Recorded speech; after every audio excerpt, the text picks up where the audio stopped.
Nous allons parler maintenant de musique. Il s'agit de Stéphane Escher qui revient avec un nouvel album qui s'appelle U.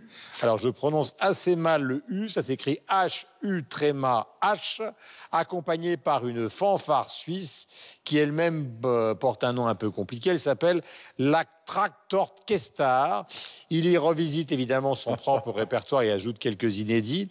Est-ce que le fait de réexploiter son propre répertoire est un piège à fans ou est-ce qu'on est vraiment dans la recréation? Nous en débattrons après cet extrait du clip de Combien de temps, son premier tube, qui est une version donc avec fanfare de 2019 et que voici. Combien de temps, si on restait face à face sans un mot, sans une gorge qui efface. Combien de temps, et je bois et je suis.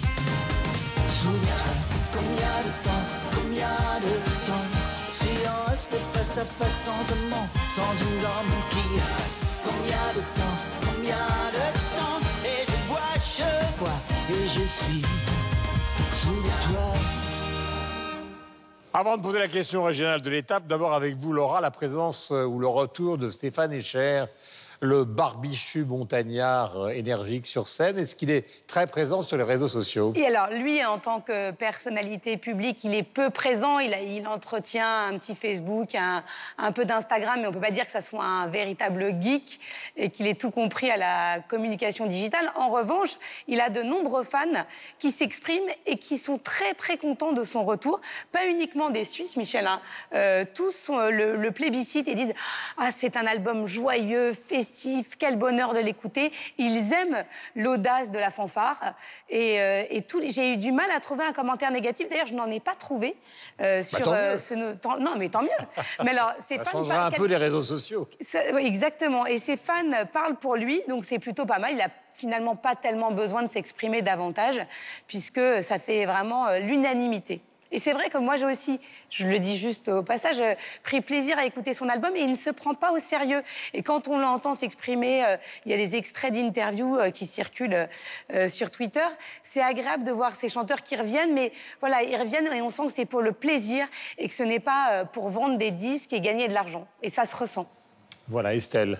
Un petit point de vue. Alors moi, j'ai beaucoup aimé, effectivement, c'est vrai que ça peut être un piège hein, de reprendre ces titres, mais là, c'est pas artificiel. Alors, quand j'ai écouté l'album, je me suis dit, oh, j'ai l'impression d'être dans un film d'Emir Kusturica. Exactement. Évidemment, puisqu'après, j'ai compris qu'il l'avait travaillé avec... non, mais surtout qu'il l'a fait après Bregovic, en rencontrant Goran Bregovic, qui est donc le compositeur attitré de Emir Kusturica.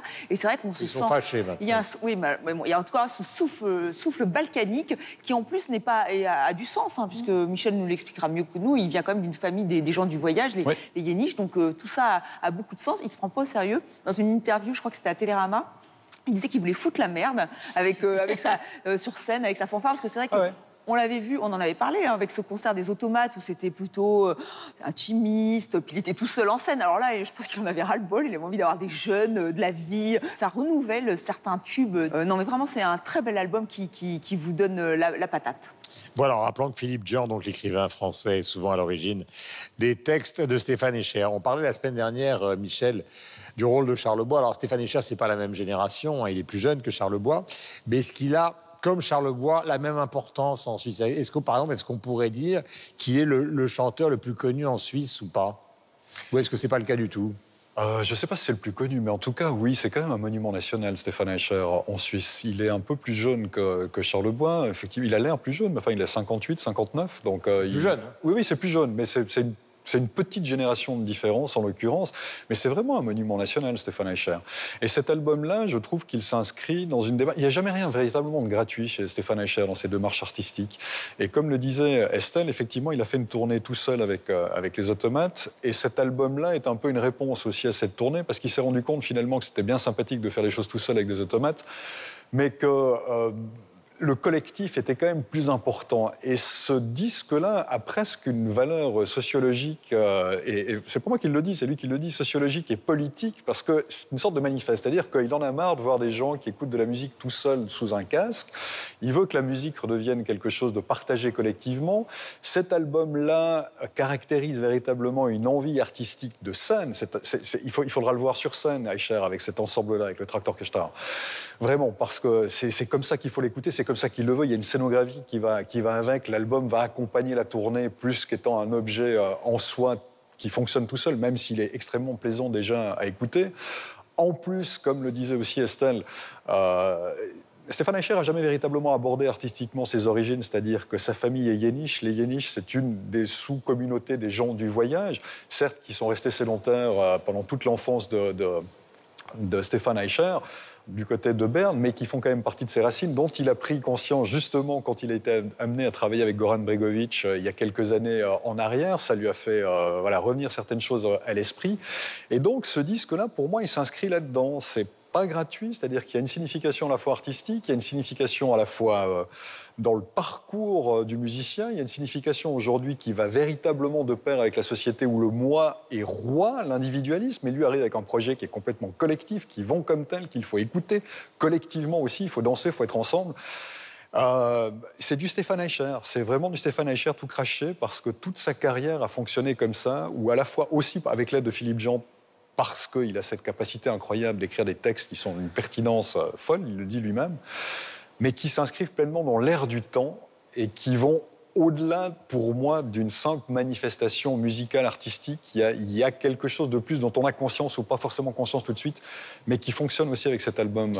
Concluons avec vous deux. Ben, c'est difficile de dire des choses différentes de ce qui a déjà été dit. Effectivement, c'est un bon album.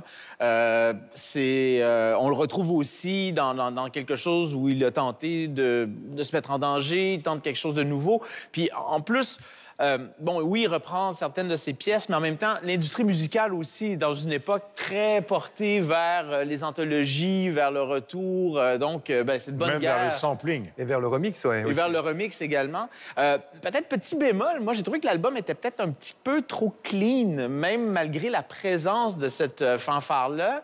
Moi j'étais content de voir d'une part qu'il y avait cet apport-là, parce que moi je suis un gros fan de Beyrouth, et donc dans Beyrouth, il y a aussi ce côté-là justement très, très balkanique, où on intègre des instruments qu'on n'entend pas souvent dans la musique populaire occidentale. Moi j'ai hâte de voir en tout cas le spectacle de cet album-là, qui sera justement peut-être plus sale, plus grinçant, mais en même temps, on ne peut que saluer cette volonté-là, en tout cas, d'aller retrouver, en fait, de son côté, de ses racines, et aussi de mettre cette musique-là qu'on n'entend jamais assez à l'avant-plan. Il y a une chose qui est un petit peu difficile pour Eicher dans ce contexte-là et qui joue. Il le dit lui-même, il le reconnaît. Il a une voix qui est plutôt quand même petite. Donc de jouer avec un ensemble qui est important comme ça, avec des cuivres qui prennent de la place, ça a été compliqué de trouver le bon niveau où il puisse continuer de s'exprimer en entendant l'orchestre. Et des fois, je suis d'accord, des fois, le niveau est pas... Enfin, on aimerait que ce soit effectivement encore plus gras. Exactement. Mais c'est compliqué, je pense, peut-être par rapport à son timbre et à sa voix. Ouais. Oui, il pourrait hurler à la Metallica. Mais il a essayé, hein. C'est très intéressant parce que j'allais justement parler de Metallica pour conclure sur la question qui était posée au départ. C'est piège à fans ou alors véritable positionnement artistique. Metallica l'a essayé en devenant Metallica symphonique, SNM, donc symphonique et Metallica. Il y a Jean-Louis Murat qui est passé de Mustango à Muragostang. Il y a beaucoup d'artistes comme ça qui sont passés de l'un à l'autre. Alors, je ferai jamais de procès d'intention à un artiste en considérant qu'effectivement, il a fait ça pour gagner du fric en ayant son répertoire et juste en essayant de le remettre au goût du jour, de le remettre au goût du jour. Mais je dirais juste que c'est un équilibre qui est excessivement difficile à atteindre. C'est-à-dire que quand on a un répertoire avec des morceaux très forts, comme les morceaux de Stéphane Eicher qui sont rentrés dans l'inconscient collectif, comme justement Je n'ai pas d'amis comme toi, par exemple, c'est très compliqué d'arriver à proposer quelque chose de nouveau sans pour autant s'opposer justement à cette version initiale qui est tellement forte dans l'esprit des gens. Et moi, c'est ce que ça m'a fait. Je me suis dit, est-ce que c'était nécessaire d'avoir cette réorchestration à un moment donné autour d'un morceau, alors que le morceau initial est déjà très très fort.